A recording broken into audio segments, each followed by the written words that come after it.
Welcome, Olivia.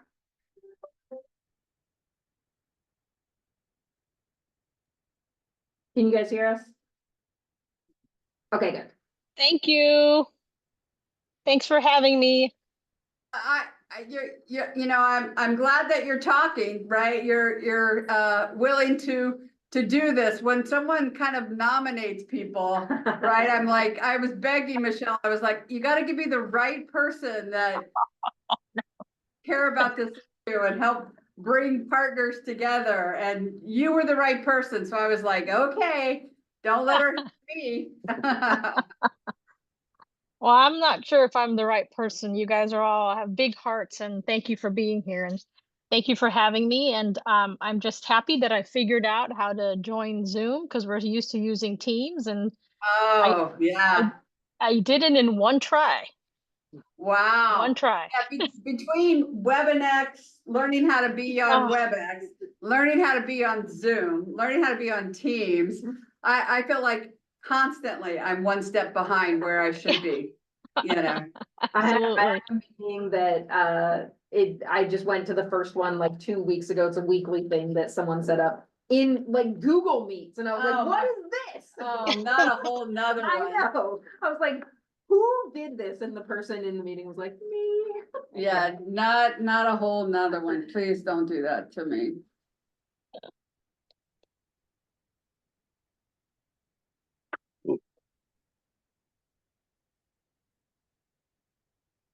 Mitch and Emily, I have Allison and Roger here, if you're counting for quorum. I'm not sure how close we are. We are at 6. So we'll couple more needed.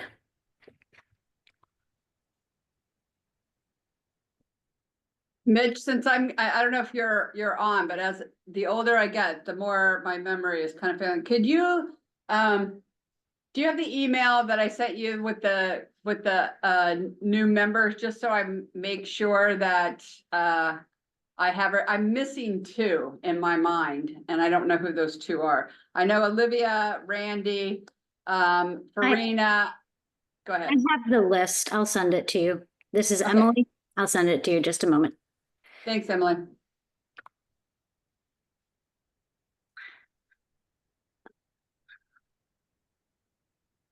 And just as a note to those who have joined, please rename your full name and, if possible, your organization. And if you're able to, your pronouns as well. That would be really helpful so we can track who is in attendance.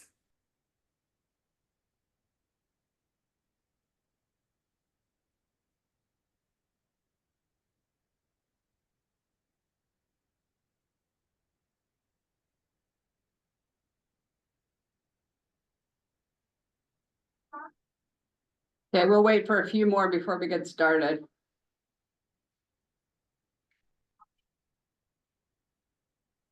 Yeah, she put it in the chat there also. I just scrolled down. Oh, So it's Randy. oh, Natasha with Rasmussen, Jasmine, Olivia, Toppy, Coffee I'm still working on. Farina, and Carrie. Yeah, we had a meeting with Toppy I 2 know. weeks ago.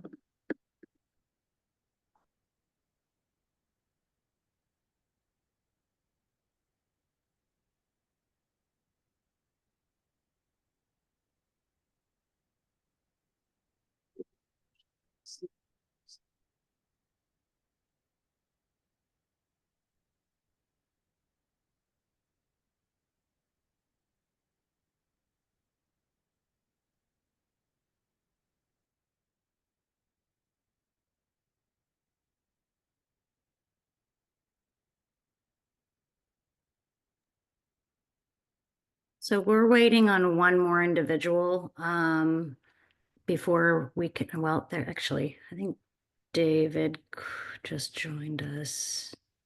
Yeah, David was gonna jump on. He might have been a few minutes late, but he said he would Okay. get to us by 4:15, I think he said.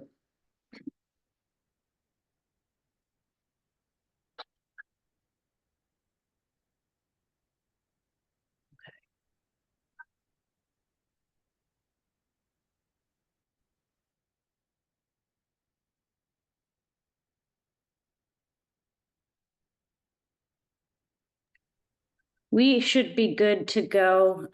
We do have 8, and with Dave Mayo Keeley joining us a little later, that'll put us at 9, so we're good to go for quorum. And yeah. Great, thank you. So now I'm at a loss. I'm usually on Zoom with us, so I don't quite know where to look. So I'll just look at you guys. No, The owl will look at you. though the owl, oh, I hate those owls. You never get me in the best light. I want to welcome everyone to the January meeting of the HPRS Advisory Council. I want to apologize that last month the meeting was canceled. You know, every year we have all the holidays and we continue to still plan things right in the middle of them and don't have a lot of a safety net. So this agenda was kind of pushed forward from the previous meeting, but we have some exciting new updates. So I want to go ahead and get started. I would just start by acknowledging that we're on Denina land, and I actually just spent an hour and a half meeting over at the Nuka building with South Central Foundation, and a beautiful display of the cultural aspect of land, community coming together. And if there's anything that we can do that just continues to support the efforts, then I just acknowledge and appreciate the land that they've stewarded for hundreds of years, and that we get the privilege of walking alongside them in it. So mission moment. I know we have a lot of people that are connected to great moments of which we get to realize why we're doing this work, why we continue in this space. And some moments remind us why we have to do more. So if anybody wants to share experience, happy to entertain those now. Roger. I just wanted to comment on the Saturday Voice of the Homeless project, and how pleased I was to be able to get there and attend, but also at the not just the facilitators that stepped up, but the sincerity that they were received by the homeless community and the individuals who were there looking for a venue to express their voice. And I really felt that they accepted that as something really being authentic, as being a outreach that had meaning to them. And those things are so important for the folks who are in challenging circumstances. Meaningful things to spend their time at is huge. And I was pleased to spend some meaningful time myself at it. So it was awesome. Good. Let's see, I might be able to, this is Jessica. All right, I'm gonna take over screen sharing for just a minute. That's when you know you have power. Uh-huh. If all of a sudden you can take over screen share and Because let's look at all her emails. No. I know, did you notice how fast I clicked off of my chats there? Kim is laughing right now because we've had this conversation, but I'm sharing hopefully on my screen right now. This is a picture from that Saturday event. Great. So this picture was taken at the wrap up after we had gone through, I think, 45 minutes or an hour of 5 or 6 different breakout sessions. Wow. And everybody came back and everybody in the room spoke as to what had transpired in those meetings, what they were bringing out of it, and how they saw themselves contributing moving forward. And I thought Julie did a very awesome job facilitating or leading the discussions, and we didn't get sidetracked. Nobody got angry, and everybody felt heard. Great. That's great. Is there opportunities for more of these, or was this a one and done kind of scenario? For the new members, I'll try to go back and forth and kind of translate, and I'm going to welcome you in a minute, but this was an opportunity put on by the Humanities Forum, funded by the Humanities Forum, to bring voice and space for voice. And so we had wonderful people. I know, Lisa, you had a big role in kind of helping make sure that it not only recorded, but that we've had learnings from it. I know Robin, you were in attendance and, you know, a bunch of people, but this was a space that was done on Saturday. And so I'm just curious, is it planned for subsequent or? Yes, so when we applied for this grant, we actually applied for it. Lisa, I want to say it was almost a year ago now when we first submitted the application. It was a while ago. And what we wanted to do and the way we wrote this grant was to talk with people who are currently experiencing homelessness or have recent lived experience with homelessness or housing insecurity about what barriers exist for them to get involved. Because we really want to promote and bring spaces that are accessible and available to people experiencing homelessness, to give that advice and feedback back and really elevate those voices in a leadership way. So this session was intended to say, what are all of the barriers that exist for you and how can we make these spaces accessible? And now what we want to do is create those spaces. So now that we have that feedback of, you know, I think overwhelmingly what we heard a lot of was transportation, you know, when these events are held or when there's things like assembly meetings where people want to give, you know, that kind of feedback, getting to the location, getting home from the location. So assembly meetings are held in the evenings and we know Right. that bus routes get real spotty in the evenings. And so figuring out ways that we can either bring the spaces to the people or bring the people to the spaces, I think is going to be really important. Also figuring out how we can create that method of compensation. So one of the things that we were able to do with this particular event that we wrote into the grant was compensation for the people who were participating. You know, we don't ask people to do any labor for free, Yeah, emotional or yeah. otherwise. So we were able to compensate everybody who came and participated. But we don't want to create a lot of spaces where we ask people to do that emotional labor for free. Yeah, yeah. So some of it is going to be pulling all of that together now and then having those spaces. And then on our agenda today is going to be a conversation about how this group has worked and passed a resolution to bring a space of lived experience advice to the advisory council. So I think if you had asked me a year ago if we'd be in this space right now, I'm not sure I would have said we would. And I'm really excited that not only have we had some of these initial conversations, but we are creating the ability to have that compensation and to have that really accessible space. So that was a really long answer to that. But yes, the intent was that this creates more of those spaces, but hopefully not that same topic. Right. Hopefully we now get into the, how would you improve the system? Not just how can we help you get into a place to give advice on improving the system? Good. And if I could, Go ahead. if Go, I could, Lisa. I'm sorry, could I real quick, I just wanted to just thank Robin because she became a great partner for this. The event was at Third Avenue Resource and Navigation Center. It was a great space for this event and just really appreciate Robin partnering with us on it. It made all the difference. And I wanted to also, 'cause I just went through all the notes from it. And so I'm just going to read one since it's a mission moment. There's just lots of just beautiful things that people said. There was a lot of need expressed, but also just some nice wording. And one person said, quote, "If you want to help someone, be their friend as a human." And I just liked that. Oh, yeah. Definitely. Thanks for bringing that forward. That simple reminder of the best we can be in space is genuine, real, and connected, right? Before we go through kind of the agenda and get a motion on the minutes and the approval of it, I do want to welcome a couple of new council members. So we decided at the last couple of meetings that we were going to be appointing about 5 people to the council.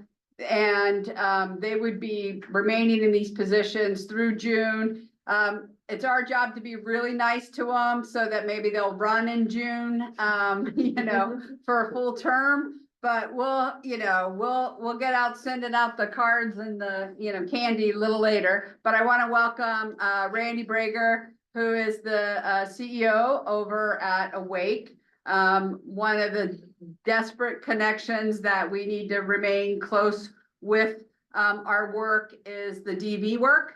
And so Randy, thank you. I think she was maybe a week into it and I said, Randy, I think you're gonna need to be on this council. So, thank you, Randy, for doing that. Also, always the people that are voluntold, but Olivia Lorenzo, who is Vice President over at South Central Foundation over primary care. Also a big, connection that we need to make stronger is healthcare, behavioral health, and that space in which they intersect. And so thank you for your willingness to at least serve until you understand what we're doing and make sure that you're the right person, but I'm really grateful. The other three, so Farina Brown is going to be joining as an ex officio member, as well as Carrie Collins. Farina, if you don't know Farina is a special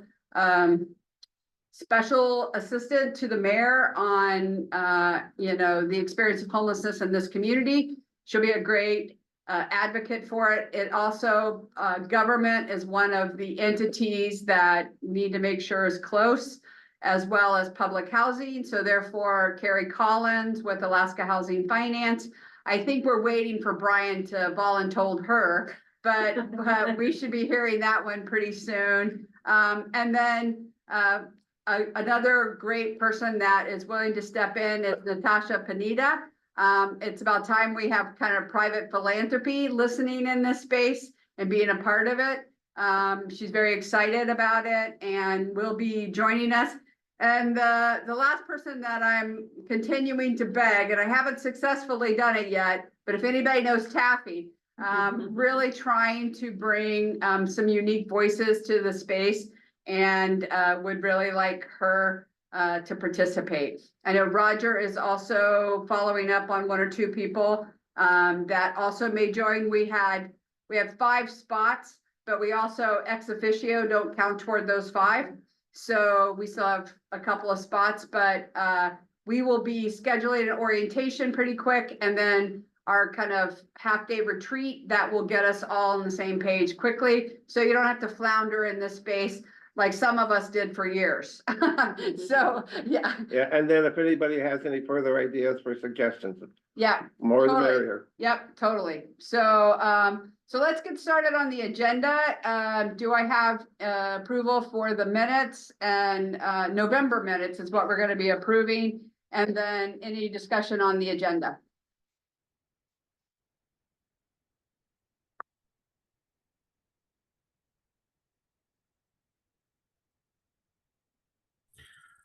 Oh, Madam Chair, I move to approve the agenda.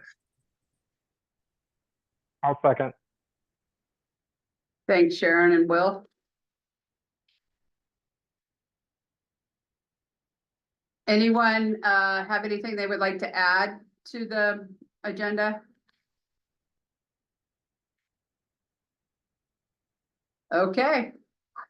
Well, let's jump in. So I know that next week is our point in time. And we all recognize the challenges that exist in our state with point in time happening in the middle of winter.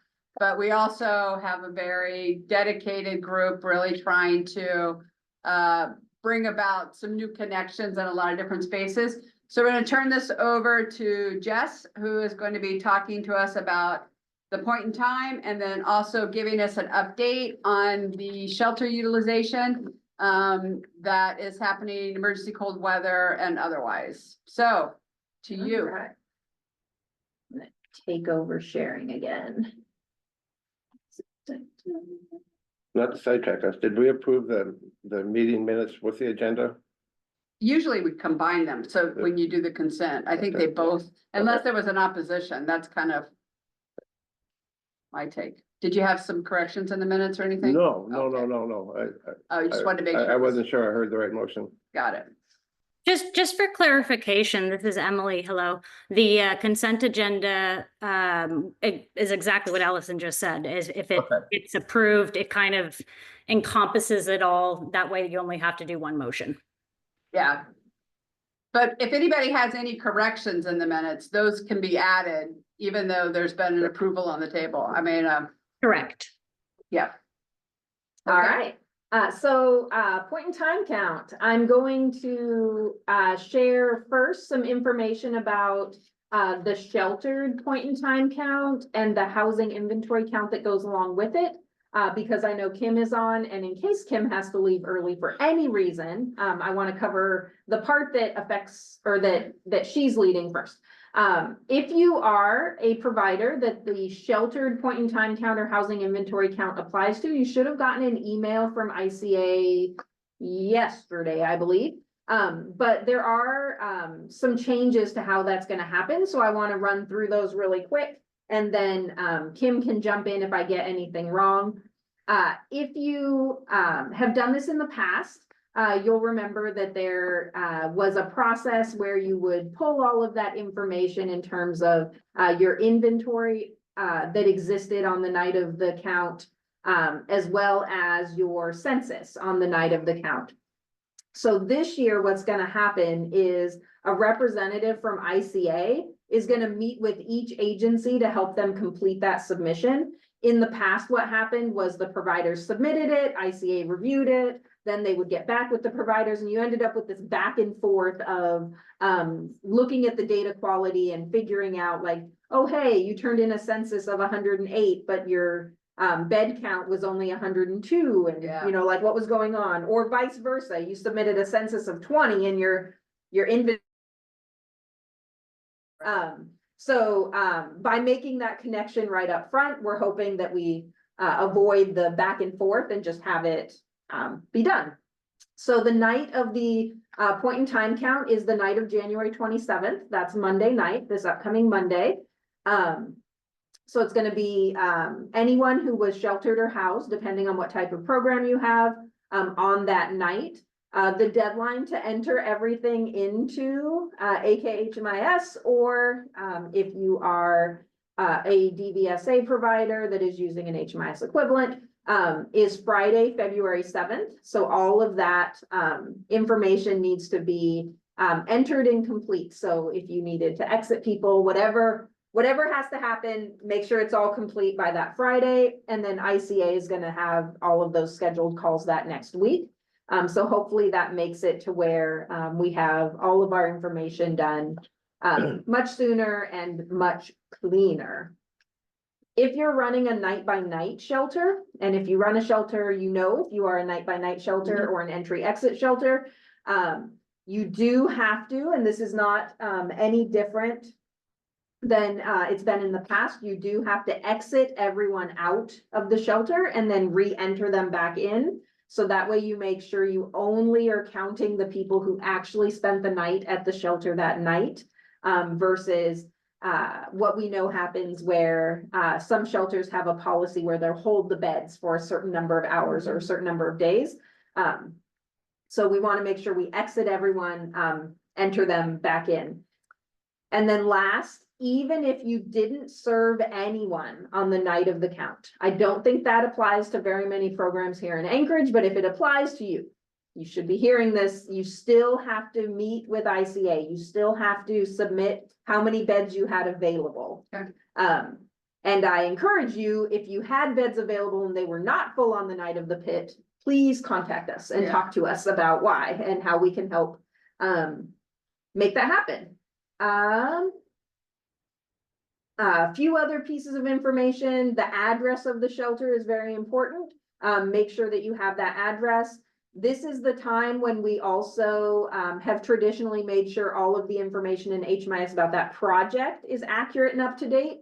So have all of that information ready, especially if something has changed. So if you've had leadership change or data contact changes, if you have families, if you are serving families, you're going to want to have that information about how many units and how many people because family, shelter beds are counted a little bit different and recorded a little bit different. And then if you have overflow beds at your particular shelter, they don't get counted in your total number of beds, but we need to know how many of them were occupied. The same thing with seasonal beds. We need to know which beds are seasonal beds and how many of those were occupied. And then if you have any dedicated beds that are for veterans or transition age youth, it's very important that we know that those are set aside beds for that specific population. And that doesn't apply to everyone, but everyone gets to hear it. Kim, what did I miss? Do you have volunteers or do you need? Go ahead, Allison. Oh, I was just asking if, structure of it, do you have enough volunteers? Is it outreach teams doing it? Well, that's gonna be the unsheltered one. We'll go to that one next. Yeah, okay. But I wanted Got to it. cover sheltered first, since we do have people here who are in the sheltered count, and that's sometimes a tricky one. Overall, I think you did great. One thing I would just clarify with the night by night shelters, we're not saying that they need to have an exit with like an exit destination and a new enrollment with, you know, all of the data intake that goes with the new enrollment. It's really just like starting from a clean attendance sheet for that night.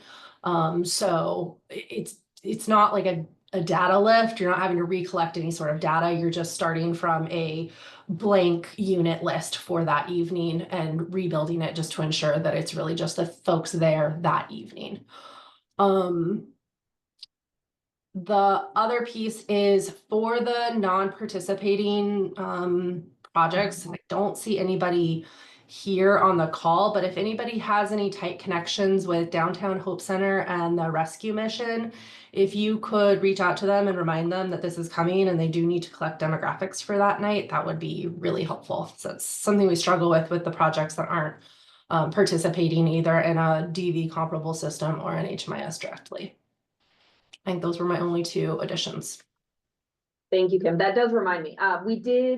ACH did make contact with Pastor John at Gospel Rescue, but I'm not sure we had connected yet with Downtown Hope Center, so I will check our staff too, but yeah. All right, moving to the unsheltered count. So the other side of the point in time count is counting people who aren't in shelter. How we have done that in the past and how we are planning on doing that again this year is by pulling together service providers who do outreach as a regular part of their job and service providers who want to do outreach on this particular 2 days together. We do have 2 people right now that are also just community members that have been doing outreach on their own that want to be part of this as well. So they are coming in and doing this also. Our only requirement is that everyone who is going out has to be trained. We do some training on how to respond if somebody doesn't want to be counted or gets aggressive in a camp. That's something that not everyone has encountered in their day-to-day life. And so we want to make sure everyone is prepared going out. So if you yourself are thinking about doing this and want to do this, please reach out to me and I'll make sure you get some training. We did do one large group training Monday of this, or Tuesday, sorry, Monday was a holiday, Tuesday of this week. So we do have a bunch of people who have checked that box already. But how the unsheltered count works is that ACH coordinates teams. We assign them zip codes, we give them maps. I'm going to do this very high level. My training is about an hour long, but very high level. We start with the map that is the camp reports through the GIS map to the Muni. We then add to that places where we know there's camps. So we know there's camps in places that aren't reported, and there's a slew of reasons why that might be. We add them manually to our maps. And then last, we overlay that with places where we know people hang out during the day. So they may not be at their camp. And so we want to make sure that we're making connections with people who maybe sleep in an encampment, but then go to the library during the day, or the mall, or the Midtown Walmart. And so those are all places that the point in time count teams will go and survey people. I'm going to walk through the survey pretty quickly. Not much has changed from prior years. So it looks really similar. The survey itself can be done in two different ways. It can be an interview encounter where you are talking to the person and you are gathering this information directly. Or it can be what we call an observational count, which means I can't talk to them or they don't want to talk to me. We want to make sure everyone gets counted regardless of whether or not they want to give us information, but we want to gather as much information as we can, because one of the things that is important that we do, and when I say we, global we, Kim and her team, we deduplicate this. So there might be someone who spent the night at Gospel Rescue Mission and then the next day they're at Walmart. We want to make sure they don't get counted twice. So gathering the information is really important, and that's part of why we want to make sure that they are teams going out that are aware of what they're doing. Ideally, they are someone that people who are unsheltered have had contact with in the past. So we're going to record where did the encounter occur? Anchorage for us. There is an informed consent statement, so we want to make sure we're really clear with people. You don't have to answer any of these questions. You can stop anytime you want to.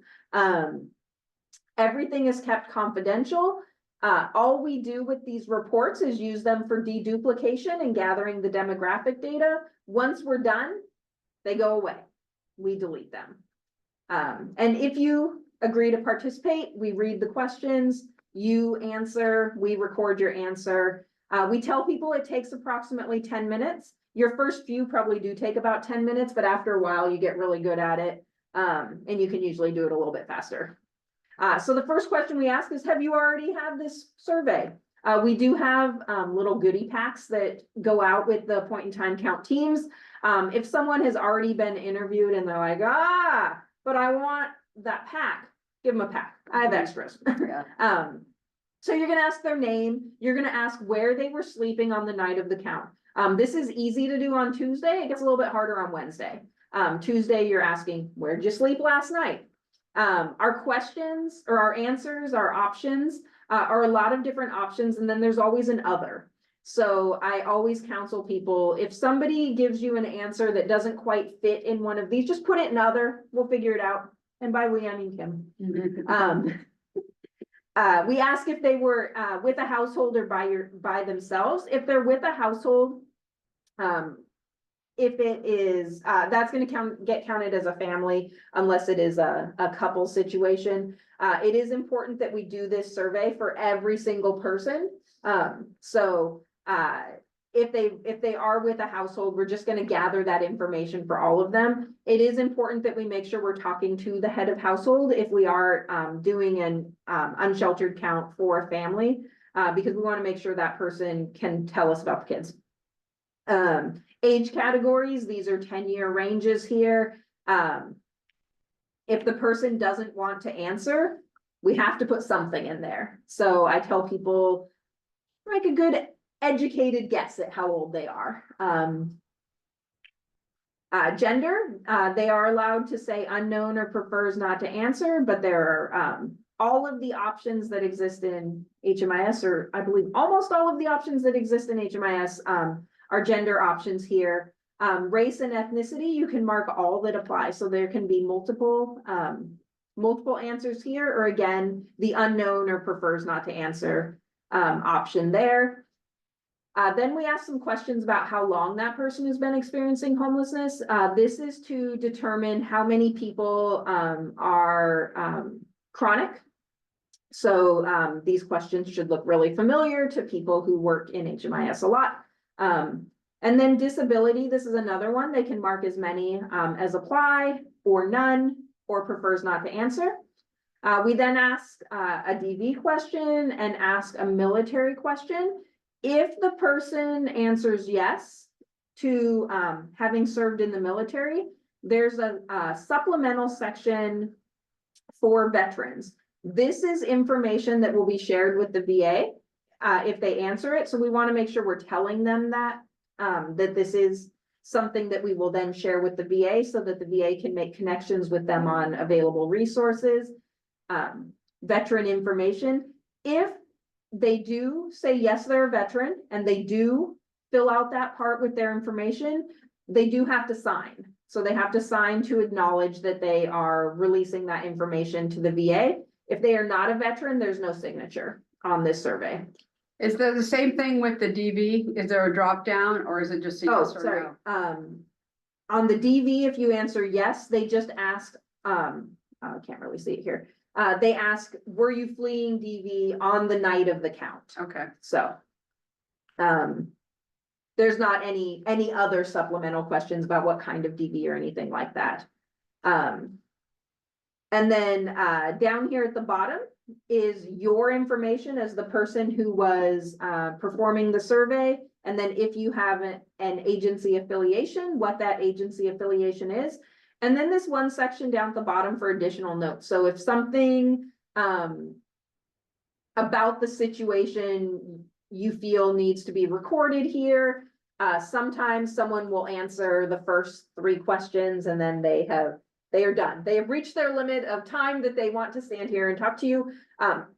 So you could put that in the additional notes, like the reason why all the rest are preferred not to answer was because they walked away from me. Yeah, So, if there's, I'm trying to think of last year, we had a couple that were additional notes where like, they said there were no other family members or no minors, but I very clearly saw a child Yeah. in the tent Right. behind them. Yeah. So like some things like that where you might be noting something about an observation.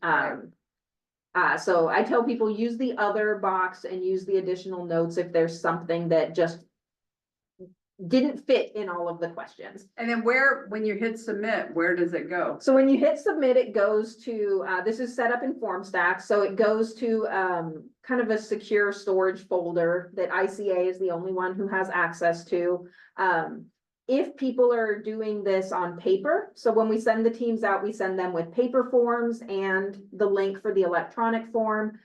There are some people who will only do it on the electronics. There are some people who will only do it on paper. And then there are people like me that will use whichever one works for me at that particular moment. Yeah. Right. Anyone who does it on paper, it comes back to us at the coalition and we enter it. So everything ends up in this online system here. And then ICA uses that along with the submissions from the shelters to deduplicate. This unsheltered count happens on Tuesday and Wednesday. So again, you might see someone both days and they might want the goodie bag both days. And so they Right. might answer the questions both days. And so we want to make sure they only get counted once. Yeah, I think that was the gist of it. I hope I kept that to about 10 minutes. Any And other if there are additional notes, like if someone says, this was a volatile situation, it needed X, Y, Z. How responsive are we from the collection of the information to being able, that I'd hate for someone to Yeah. disclose of a situation, but it takes a Yeah, week for that is not something I would suggest putting in the Okay. additional notes. Something urgent like that, I would suggest, and what I've been telling the people I've been training. My job those 2 days is going to be air traffic controller from this office. So as people run out of things, as people can't find a camp, they're gonna be corresponding with me. My advice has been to the people I've trained so far, please text me. Please Okay. send me a text that says, here's my pin drop on my Google map. Something wild is happening at this camp. Okay. And we can respond much faster in that way. The notes are more about, like, they said there were no kids, but I swear I saw kids, or they said their name was Joe, but I know that this is Dave. Yeah. So, Okay. but things like that will help us in the deduplication or in the gap, the recording of the data itself. Okay, thanks for that presentation. Do we have any questions from you? In the room or on screen? I have some questions, and so Go for it. I wasn't sure how formal we are with using Robert's rules, so I'm just gonna go for it, and hopefully folks I have. don't even know how to spell it. I don't know how to Okay. spell it, so I'm not the leader for that one. All right. So I'm just gonna ask a couple of questions, and again, bear with me. You guys might already know the answer, and so this is my first time. The survey that we just looked at, how often is that completed? Just once per year. So the point in time count is an unfunded mandate from HUD. So Okay. HUD says that every COC is required to do this, on this, we get like a 7-day window or a 6-day window. So we are required to choose a day in that window and do it. So we just do it once per year. In the past, Anchorage as a whole has sometimes done a second point in time count in the summertime, because we know that we have a lot of seasonal shelter and we have a lot of seasonal homelessness. So trying to get an accurate count at 2 points throughout the year. We stopped doing that when outreach got a little bit more robust. I feel like we get a decent count and a decent coverage year round, just observationally from outreach, but HUD only requires us to do it once per year, so we only do it once per year. So on the survey itself, I noticed the social security number, and I think that's just occurs when if the person is a veteran, is that right? Yep. And so what if do you ever get a point where that person you're speaking with doesn't have or doesn't remember their social security number? All the time. So, Okay. yes. And what So is the there is- process when that happens? Yeah, so there is an option on that spot where you can say the person doesn't know, the client doesn't know their social. My advice and my recommendation is always get as much as you can, because anything will help us. What that social security number is used for the VA is to check for the benefits. So we know a lot of people have common names, and so it just gives us that extra point of reference. If they don't know their date of birth and their social, that's gonna be much harder. But usually the chances of there being multiple people who have the same name and the same date of birth, Yeah. the social security number is like the tiebreaker from those two, so. Okay, so that's what I was wondering, is that clients, those are used for obviously probably to determine ease of application, but it's not going to be a barrier to someone getting the services that they need. And same thing for the VA. Will the VA do whatever it is that they need to do to contact if there's a number or assess? Yep. Okay. And do we have like again, I'm new, so sorry for all these questions. And so if we've done this in the past and we've gotten a number, what is the percentage of time that is a VA? And then what is the percentage of time that the VA is actually contacting the client back and we've had success? So I'll go backwards. The second time is 2 separate numbers because you added that last little bit. The number of time, or the percent in which the VA contacts the person, 100%. The percent of time in which the VA successfully contacts the person, I'm gonna say probably about 90. It's pretty high. I think we do a really good job in our community of connecting veterans to the services. The challenge is usually with capacity at the veterans services, like VA and SSVF, how fast they can get to that particular person. And then that person staying in contact, especially if it's someone who's unsheltered. You may make that initial contact, say, at the LUSAC library, and they say, I camp near Lake Otis and Tudor, but when it comes time to connect with them again, you've lost them. So we do a lot of that, kind of, you lose them and then you find them again a month later and you make it a little bit further down the process. I see Robin's face, like she knows. So the harder part is keeping in contact with that person the entire time you need to get them the full benefits. But both SSVF and the VA, the attempts of the contacts, 100%. Thank you. Just two more questions. And so what is the percentage of the clients that you see that have surveyed are veterans? Oh, what is our veteran? It's not a high percentage. Veterans are about 100-ish right now out of our 3,000. Yeah. Yes. And it goes by self-report until, they are Yes. verified as being eligible for Yep. services. So yeah, it ends up being about that. Yeah, that's a good point. The veteran, of course, is a self-report. So if a person says they're a veteran, we assume they are until proven otherwise. And the opposite, if someone says they're not a veteran, even if they are a veteran, like we don't know. So it is a self-report. We're not quite integrated with the VA to the level where we can identify veterans who say they aren't. Thank you. Thank you. Great questions for a first Yeah. timer. And I remembered, as you were talking, I remembered the problem with the online survey that's not fixed yet, but will be before Tuesday, is that we added an additional question. So you'll remember last year, we added a question where we asked people about the primary cause of their homelessness. This year, that additional question is centered around why that person chose to be outside that night. And there's many answers, they can answer, like check as many boxes as apply, it's one of those. But some of the answers that are the offered answers would be shelters are full, I don't like the provider, I have a pet, I have a significant other, my disability prevents me from going to shelter.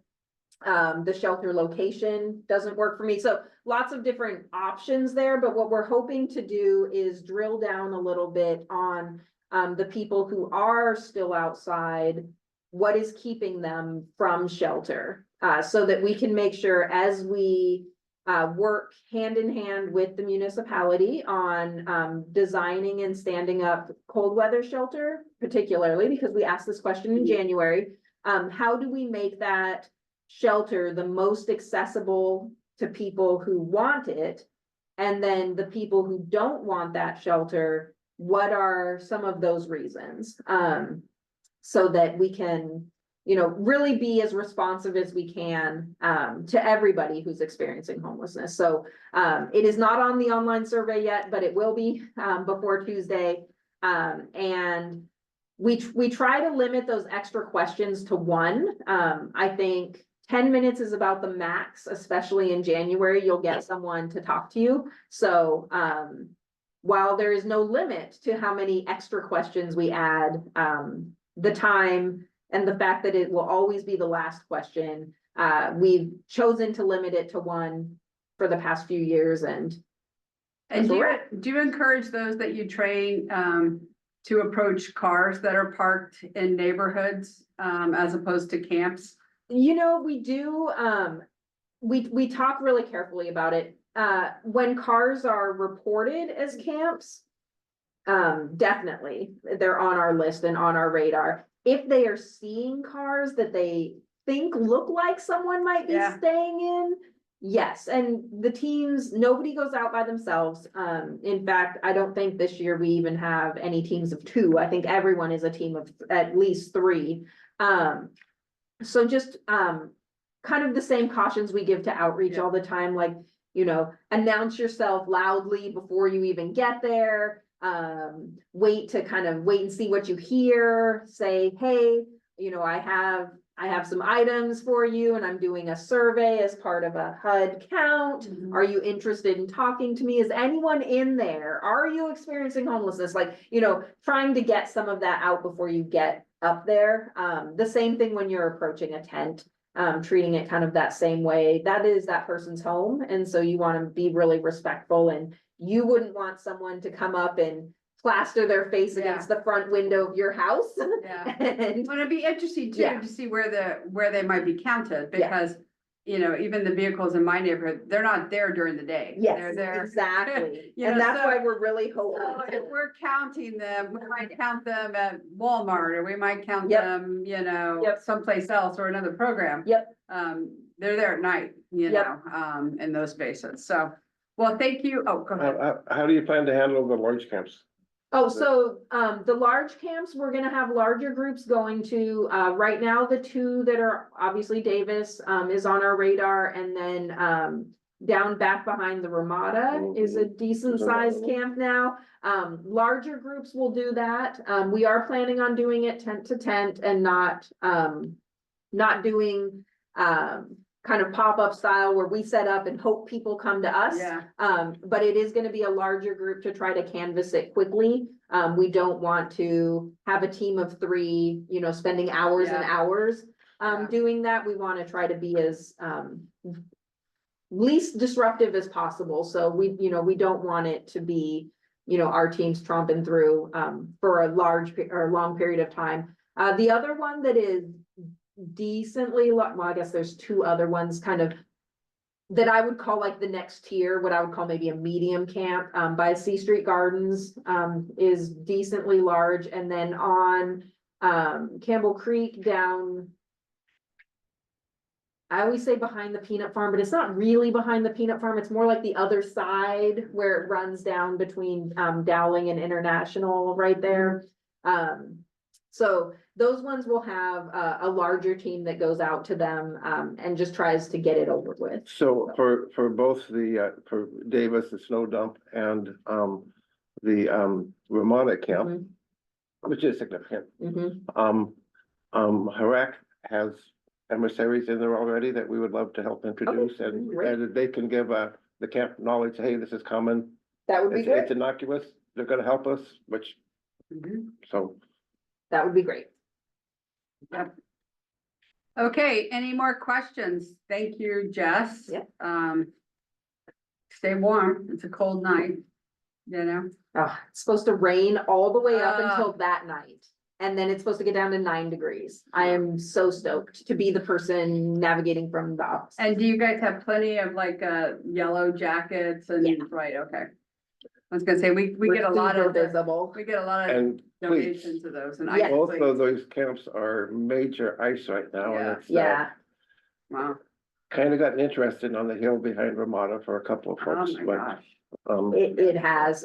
Yeah, I have a big box of cleats and I'll be getting a couple more before Tuesday. Anyone who doesn't have them, I will make sure they have them. And we have lots of high vis gear that we give out and people wear. Okay, so next, we're gonna talk a little bit about HRAC. Now, Jess asked me a question earlier. Is it HRAC? Is it Harac. Harac? What is the correct? And then what is it, what does it the stand correct for? pronunciation is as a crow would say, Harak. Harac, Okay. okay. They make Harak. yeah, so that, was, logo that Kerry, created for us in the day, was for Harak. Okay, And so it is, and it stands for, it was, when it was formed, originally, it was the Houseless Resource Advisory Council. got it, And so it was intended to help be the point of the coalition, but then to start empowering folks out front to do some pre-organizing. got it.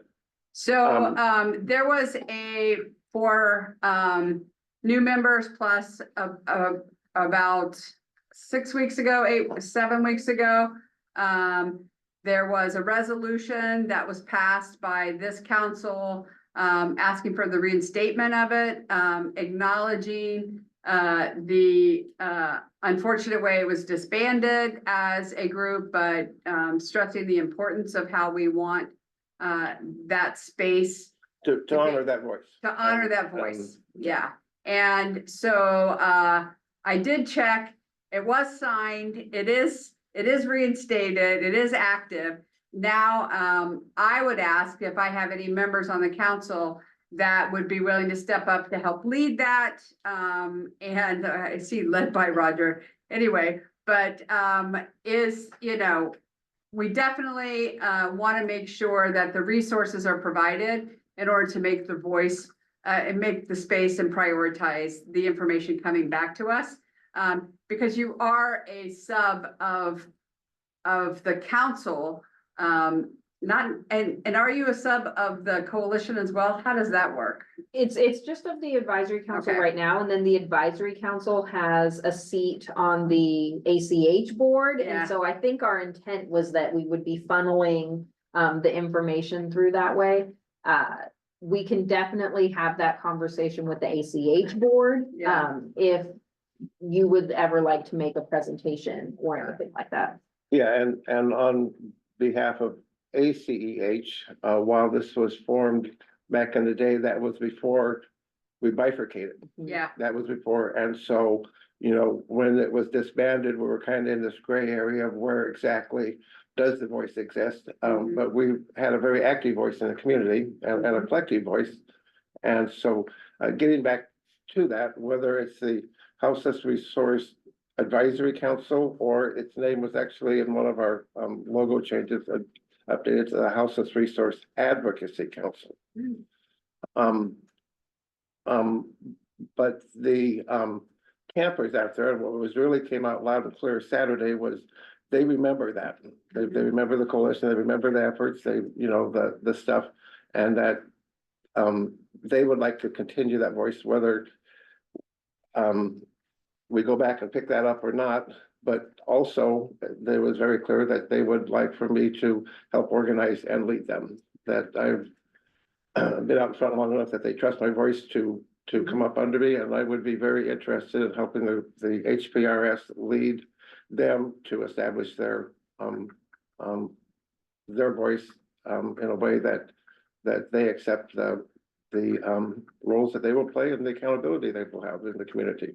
well, I for one nominate Roger. Do we have any other people that want to join this, or you know, I appreciate your engagement and the history of it.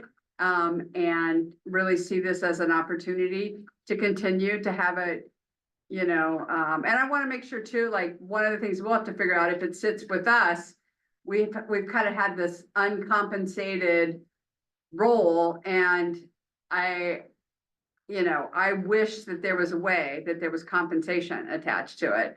And I don't, you know what I mean? So, That's so another we're trying to aspect figure it of the out. awkwardness Yeah. of, you know, Yeah. and so Yeah, I'm confident that we will find a way if we keep looking. yeah, And just acknowledging it as a voice is huge to the community, and there was a lot of excitement in the camps when I said, hey, we're getting that voice back.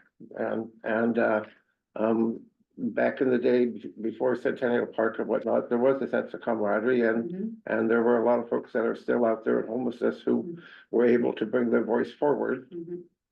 and are looking to do that again. And so, Well, we look forward. You know, I don't know if it sits as a committee, whatever, we can think about what the so dynamic, but. my co-chair on the compliance committee is not here. She's been on leave. I do look forward to bringing up with her the possibility of it existing under the compliance committee, and we kind of do the lived experience Oh, component. yeah, That's one possibility. well, that's one way that you're on one committee instead of two. No. I was just gonna say, I think that works, and I don't think of the way to say this super nicely, because I love Roger and I hope Roger never ever goes away. But if the person who was leading that lived experience advisory group weren't the person who also was serving in a leadership Oh. role on the compliance committee, I want to make sure that the leader of that group always has a seat at the executive committee. That, I think, was part of the intent of that, was that leader would sit in The a leader- leadership role. The leader of the compliance committee? No, the leader of the compliance committee always does. Right. So, but having this be a committee structure under the advisory council would ensure that the chair or leader of the lived experience committee would also be on the executive committee. And so when it's you, it's both of you. I mean, you're both of Yeah. them and you were there, but yeah. And instead of a subordinate committee, another Maybe like a another companion committee. companion Okay. committee, Yeah. yeah. And I'm asking those No. because Or as we I could do, draft the updates to the governance Yeah, charter, I'd wanna yeah. make sure we were clear on Yeah. how we. we could do the Organize that. co-chairs with one co-chair designated lived could work, too. experience Yeah. and the other one, Mhm. something else or, so. Well, I look forward to it getting back in action and I look forward to creating great spaces that Yeah, the voices. And I earlier sent a few of you a copy of one of the old newsletters. Yeah. And there was really a lot of nostalgia in there. Mhm. Remember where we were, Yeah. 3 years ago, 2 Yeah. years ago? Oh my um, gosh. And the battle we were fighting then and how much has changed today and how much, through that change is still our, what we need to accomplish is just getting clearer and clearer. Yeah. And so, So, I do appreciate that we're kind of getting to time. I know that I don't know if there are any committee members that have a burning desire to do an update from one of the committees. I will say within the next 2 weeks, you guys will get some information. One, the new members about orientation. Two, all council members to kind of pick a date that we can, do our, whether you call it a retreat or an action meeting that kind of lays out kind of what some of our strategic integration from the anchored home plan to what work we want to be doing as a council. But just so we don't go run too far over, is there any kind of burning desires from committee members that they want to bring forward or put on the record?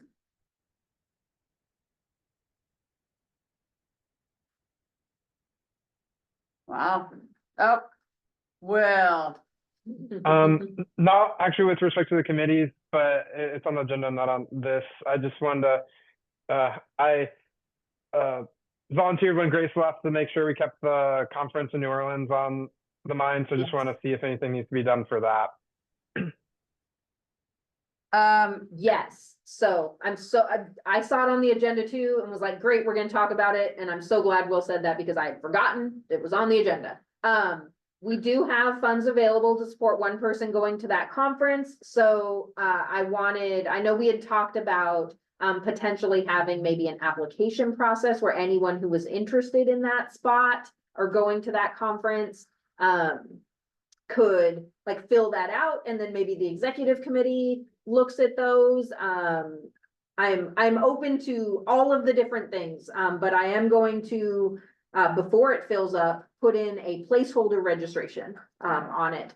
And then we are talking internally about who might be interested from the coalition staff in going as part of their professional development. And then I think ICA has 1 or 2 people Whoever going. as well. goes gets to hang out with me for 3 days. Yeah, let's Wow. Maybe we'll see snow there. Wow, For real. yeah. The information that we have been getting about the conference is it is the same week as Jazz Fest, and so ideally a room needs to get reserved ASAP. Okay. So Thank you. that at the very least there's a room for whoever it is that decides is going. Yeah, and whoever goes, there's a wonderful Covenant House program right on Bourbon Street. So whenever you guys go, let me know and I'll get you guys a tour and everything. They have a great program there. So, Awesome. Yeah, I will have a placeholder registration and hotel room. got it. So you might be checking in under my name.